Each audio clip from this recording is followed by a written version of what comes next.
Ndiaye jërë ngeen jëf bu njaab yàggee nga war feeñ taala toj gi ñu defoon université Cheikh Anta Diop bu Ndakaaru ci manifester yi fi amoon fan yi la ñu génn ñi ñu njoxte ne ñoo ko def l'observateur nee nañu am na ci ñoom ñett ñu jàppagum ubbil yéenekaay bi gars yi commissaire Thiam yi di waa police bu Point E ñoo lëkkaloo ak gendarme yu brigade de recherche ba jàppagum ñett ci ñoom ci ñett ñooñee ñu jàpp di leen tuumal ne seen loxo génnul ci li caxat-caxateyoon université ba l'observateur nee nañu enquête ba ñu cey def wane ne na kenn rekk ci ñoom moo di étudiant ca faculté médecine fa la inscrit ñaar ña ci des ci Ziguinchor fa la ñu dëkk fa la ñu jóge woon ñëw Ndakaaru ngir bokk ci manifestation yi bi leen alkaati yi di jàpp dañu leen a infiltré kenn ki dañ ko fekkoon mu sol ab kagul yoro gourdin ki ci des ay lance-pierre la ñu fekk ci moom l'observateur mi ngi ñuy xibaar di ne démb ci altine ji am na benn néewub étudiant bu ñu foree ci plage bi jàkkaarloo ak université Cheikh Anta Diop bu Ndakaaru Ndar di Saint-Louis Source A mi ngi ñuy wax lu doy waar lu fi xewoon ci jamonoy manifestation yi di ay nit yu dem ci daara yi gise ak yenn sëriñi daara jox leen xaalis ñoom ñu jox leen ay taalibe yi wàccoon ci mbedd yi di fori xeer di ko sol ci saako ngir yóbbul ko ñu doon manifester ñu bari ci ñoom taalibe yi Source A nee nañu force de l'ordre yi jàpp nañ leen ginnaaw bi ci lañ leen bàyyi waaye sëriñi daara yi leen yoroon ñoom mise en demeure nañ leen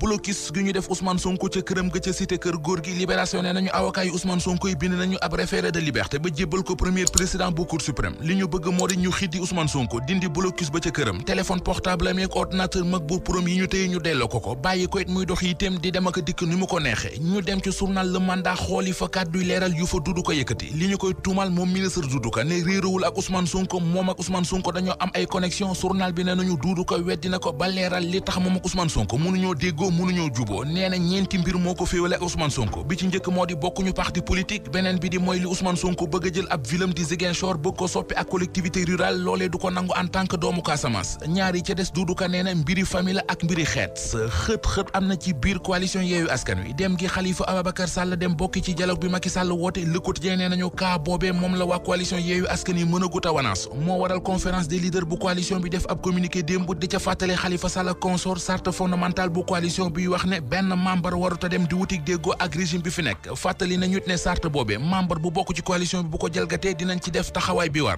journal Les Échos ak Walf Quotidien gis ne waaye Yewwi Khalifa Ababacar Sall la ñuy menacé journal Tribune di ko dëggal ci xëtamu njëkk li mu bind moo di Khalifa Sall compagnie yu wuy ji ci dialogue bi Yewwi Askan Wi ñoo ngi ci seeni tànk ngir dàqe leen ci coalition bi dialogue boobee waral coow leeg mbambuli journal L'Info mi ngi ñuy baaxe ay mbóot di ay secret yu mu ci for commission politique bi ki ko war a jiite ba léegi kenn tànnagu ko ndax gaañi professeur Kanté ci moom la ñu musé woon waaye finalement moom professeur Kanté dafa indisponible ñu tànn Seydou Nourou Ba am ñenn ñu fara ci opposition bi ñu ne doyu leen ki ñu bëgg jamono ji nag L'Info nee nañu mooy Serigne Diop témoigné dolli ñu ci ne ñi war a bokk ci commission politique bi déggoo nañu démb ci lan la ñu war a waxtaane suba ci àllarba ji ci la ñuy tàmbali seenub liggéey war koo taf-tafee nag def ko mode fast track ba mën a joxe seeni conclusion laata 25 juin l'observateur xëyee ci xëtamu njëkk xiini miine gi muy ne moom la président Macky Sall nekkee xiini miine gi moo di ndax président Macky Sall dafay teg lépp fi suuf ngir jàmm ak dal ci réew mi wala ndax dafay doxal yoon dem ci ba jeex ngir rétablir état de droit ci réew mi moom njiit réew mi di Macky Sall mi ngi waajal ab remaniement ay coppite ci gouvernement bi anki dina kay moo joxe xibaar bi ba tegal ñu ci ne loolee ginnaaw dialogue national bi lay doon li ci président Macky Sall jublu mooy blindé gouvernement bi blindé ndekete du fépp lay dox ku ko weddi laajal Pape Biram Bopp Source A nee nañu ab saltige la bu dëkk ca Fatick ñu xam ko fa ràññee ko fa xam ko ci faj ay jinne ak faj ay rab dafa defaroon tul mu di gàllaaj goo xam ne boo ko takkee balu fital du la dugg paaka du la dugg saltige bi di Pape Biram Bopp bëgg a essayer gàllaaj gi tax mu dem jënd paaka jam ko boppam paaka ba dugg ba ca la jaare faatu